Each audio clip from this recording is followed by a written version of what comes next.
Mainit na naman ang paparating na buwan at saktong-sakto ang lugar na pupuntahan. Spring naman ang ating bisitahin at baka sa dagat sobrang init ang daing at baka tayo din ang maging daing. God always win. It's your boy Godwin Kurt sa panibago na namang video ng pagtour dito sa Antique. At ngayong araw po, puntahan naman natin ang isang lugar dito naman sa Kulase Antique.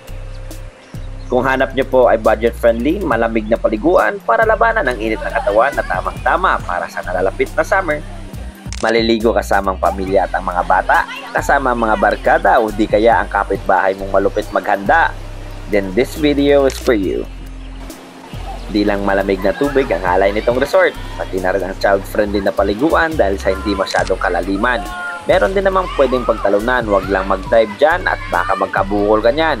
At of course, meron ding mga cottages na pwedeng pagstayhan para di mainitan na 100 pesos lang ang babayaran.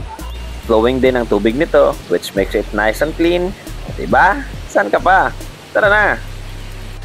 Mabuti din nga, sakto nung ako'y pumunta. Sobrang dami ng tao at sadya nga sigurong di matiis ang nagliliyab na klema. Sabi pa nga ng isa, mas masaya kami kuya kahit nilakad lang namin papunta, at least nakapag-exercise na.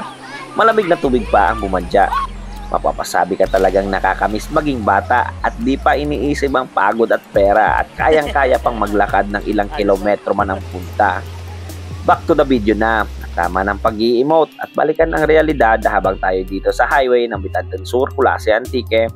Hanapin lang ang sign na nagsasabing Inukadan Spring sa crossing at dito tayo dadaan sa likuan na yan papuntang Barangay Paningayan. Kita nyo naman kung saan lumiko ang mga nagbabike o nagbebesikleta. At sila ay magpapalamig din tila. Pero tayo magmumotor lang ha. Di na ako bata para ipakita na kaya ko pa. Sadya namang iyak ang tuhod pag nilakad ko nga. Less than 10 minutes lang naman ang pagmumotor at makikita mo pa ang mga tanawin na nakakamangha habang pupunta.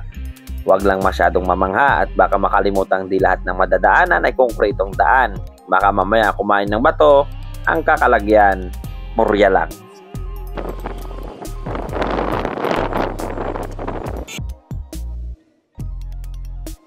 Yun nga, nung makaabot dito sa Barangay Paningayan, kung saan matatagpuan ang Inukadan Spring, diretso muna sa Barangay Hall at magbayad ng 10 piso para sa environmental fee. At ewan ang motor sa mga tiyangge na may 10 piso ding parking fee. Sabay kilo sa gilid ng Barangay Hall at sadya namang wala pang 1 minuto nasa paliguan na agad kayo. O diba, vehicle accessible siya para sa mga kahit may dalang mga bata. O ano pang hinihintay nyo? Tara tayo!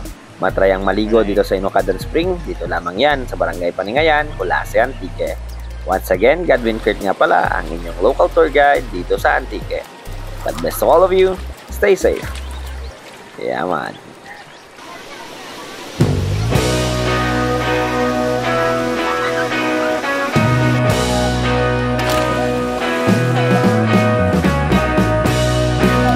Hehehe